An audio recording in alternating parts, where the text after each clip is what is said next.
اعوذ باللہ من الشیطان الرجیم بسم اللہ الرحمن الرحیم رب اشرح لی صدری ویسر لی امری واحلل عقدۃ من لسانی یفقہوا قولی۔ دعوت اور تبلیغ کے بارے میں اللہ کے نبی صلی اللہ علیہ وسلم کی حدیثیں۔ حضرت عبداللہ بن عمر رضی اللہ عنہ روایت کرتے ہیں کہ رسول اللہ صلی اللہ علیہ وسلم نے فرمایا، امیر کی بات سننا اور ماننا مسلمان پر واجب ہے، ان چیزوں میں جو اسے پسند ہو یا ناپسند ہو، مگر یہ کہ اسے اللہ تعالیٰ کی نافرمانی کا حکم دیا جائے تو یہ جائز نہیں ہے۔ لہٰذا اگر کسی گناہ کے کرنے کا حکم دیا جائے تو اس کا سننا اور ماننا اس کے ذمے نہیں ہے۔ مسند احمد۔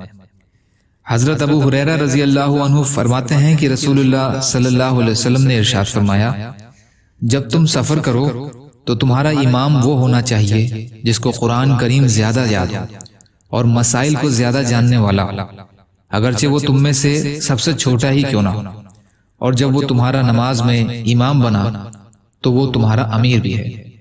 بزار مجمع الزوائد۔ فائدہ۔ کچھ دوسری روایتوں میں یہ بھی ہے کہ آپ صلی اللہ علیہ وسلم نے کبھی کسی خاص صفت کی وجہ سے ایسے شخص کو بھی امیر بنایا جن کے ساتھی ان سے افضل تھے، جیسا کہ حدیث نمبر 156 کے فائدے میں گزر چکا ہے۔ یا اللہ ہم سب کو کہنے سننے سے زیادہ عمل کی توفیق عطا فرما۔ یا اللہ جو مظلوم ہیں، پریشان حال ہیں، بیمار ہیں، قرض میں ہیں، بے روزگار ہیں، محتاج ہیں، ان کی مدد فرما۔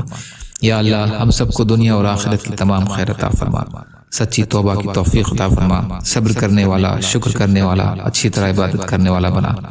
یا اللہ آپ قادر مطلق ہیں، آپ کے لیے ہر چیز آسان ہے، ہمارے لیے آسانیاں پیدا فرمائیے۔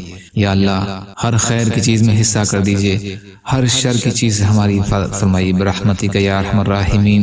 لا الہ الا اللہ محمد رسول اللہ۔ السلام علیکم۔